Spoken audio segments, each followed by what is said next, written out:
ஆண்டவராகிய இயேசு கிறிஸ்துவின் இனிய நாமத்தில் பனிமய மாத ஜெபக்குழு சார்பாக உங்களை சந்திப்பதில் மிகுந்த மகிழ்ச்சி அடைகின்றேன். நாம் இன்று தியானிக்க எடுத்திருக்கும் திருவசனம் யோவேல் அதிகாரம் 2 இறைவசனம் 19.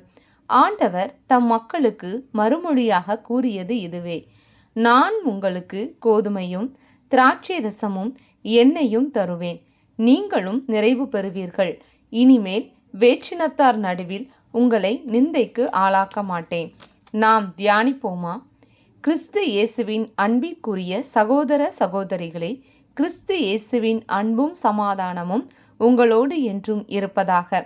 கிறிஸ்து இயேசுவுக்குள் பிரியமானவர்களே, நிந்தையினாலும் கவலைகளினாலும் எதிர்பார்ப்புகளின் மத்தியிலும் வாழ்ந்து கொண்டிருக்கும் நம்மை நோக்கித்தான் கடவுள் இன்று உரைக்கிறார். குறையுள்ள நம் வாழ்வை நிறைவாக்குவேன் என்று. விண்ணையும் மண்ணையும் உண்டாக்கின தேவனுக்கு நம் நிலையை மாற்ற ஒரு நொடி போதும். ஆனால் யோபுவை பார்க்கிறோம்.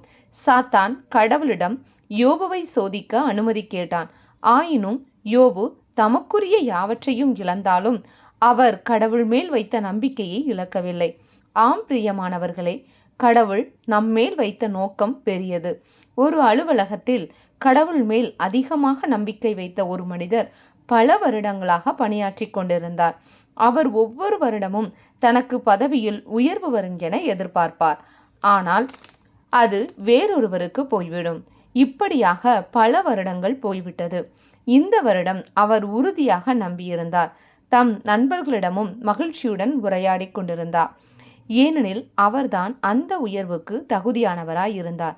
இருந்த போதிலும் இப்போதே பணிக்கு வந்த வேறு நபருக்கு மேலதிகாரி பதவி உயர்வை கொடுத்து விட்டார். இதனால் அவருக்குள் மன வருத்தம் இருந்த போதிலும் அவர் கடவுள் மேல் வைத்த நம்பிக்கையினால் தனக்கு கடவுள் நன்மையே செய்வார் என தம்மை ஆறுதல் படுத்தி கொண்டார். சில மாதங்களுக்கு பிறகு பதவி உயர்வு அளிக்கப்பட்ட நபரும் அந்த மேலதிகாரியும் வேறு மாநிலத்திற்கு மாற்றப்பட்டனர். கடவுள் தமக்கு நன்மைக்காகவே இதை அனுமதித்ததைக் கண்டு அவர் கடவுளுக்கு நன்றி செலுத்தினார்.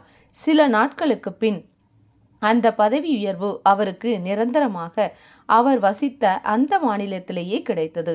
ஆம் பிரியமானவர்களே, இன்று நமக்குள்ள சூழ்நிலைகள் எதிராய் இருக்கலாம்.